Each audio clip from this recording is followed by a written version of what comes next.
I already have plenty of distortion pedals. I have my Rat, which is my go-to pedal, the vintage Rat reissue, and then I have a couple of other Rat versions, and I have an MXR distortion pedal too, which is really cool. I don't really need any more of them, but need isn't really what drives the acquisition of new pedals. I saw the Joyo US Dream on Guitar Center on the website, secondhand for like 20 bucks, and I'm like, ooh, let's have a look at it. I already have the Joyo Infinite Sustainer, which is a kind of an EBO style sustainer resonator device. Super cool. Of all the resonator devices I tried, that was the one I liked the most out of the non-EBO versions. So being familiar with Joyo, from that perspective, I thought I'd like to try out their distortion pedal, the $20 secondhand distortion pedal.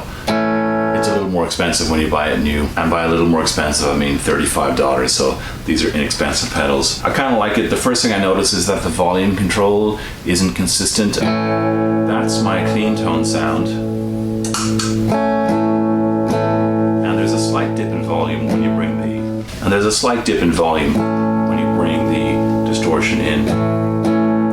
So let's start bringing up some of the distortion, and the tone is halfway. It's pointing up at 12 o'clock, so it's halfway between that kind of bassier and more treble sound. And yeah, I guess the tone operates a little bit like the filter knob on a Rat pedal. So let's bring up some of the distortion.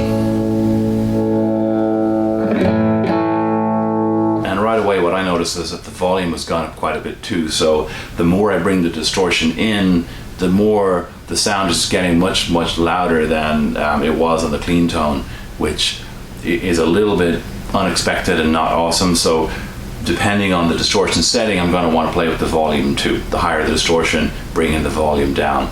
Very low level distortion, it's not a bad sound.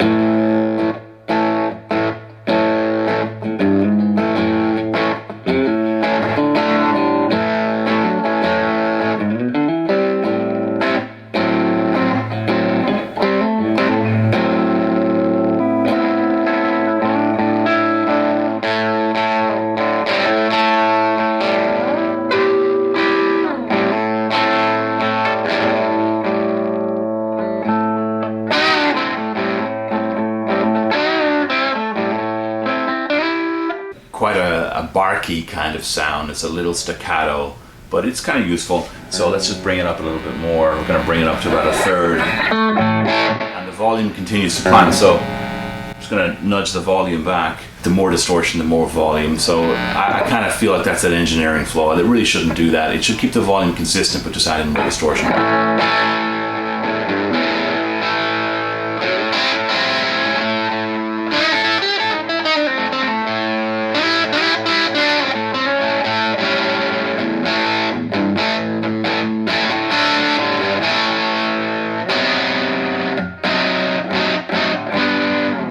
Subdued and under control to a degree when you have when I'm using some of the pickups closer to the neck, but when I use the bridge pickup, which is a humbucker, it really does snarl and get a little wilder, which is kind of cool, but you just kind of have to know that. I mean, the difference between those two pickups is quite substantial. It really does bark it out, so it's kind of a barky pedal even at these higher distortion levels. Taking up to halfway, the volume's still climbing, so we're nudging the volume down every time we bring the distortion up.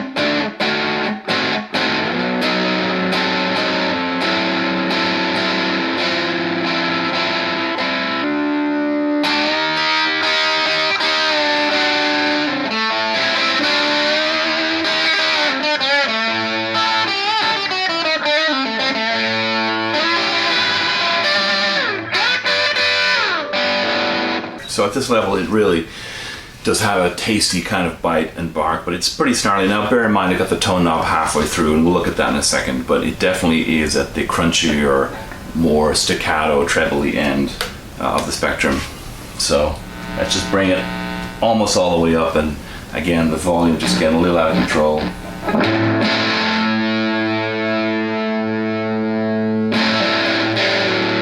For me, this this is where the pedal just had, like I like those other sounds, but this level of distortion is particularly appealing.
Tone just gives you a little bit more bass or a little more treble. That seems to be most of what it's doing here. Again, at the lower levels, it's not that interesting or compelling, I don't think.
To more distortion, more volume, when you bring the tone all the way out, the extra treble also gives you a certain volume kick. So there's a little bit of just volume adjustment in general with the pedal, but there's some nice sounds. And for $35, $38 or whatever it costs brand new, or $20 second hand, you know, you can't argue too much.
So the tone doesn't necessarily give you a crazy amount of extra beautiful sounds. It just gets very muffled and very shrieky. So somewhere in the middle, it's kind of cool, but with the distortion all the way up and the tone all the way to the right, that shrieky, barky element just gets a little wild, and that's kind of, I think, the unique pocket of this pedal.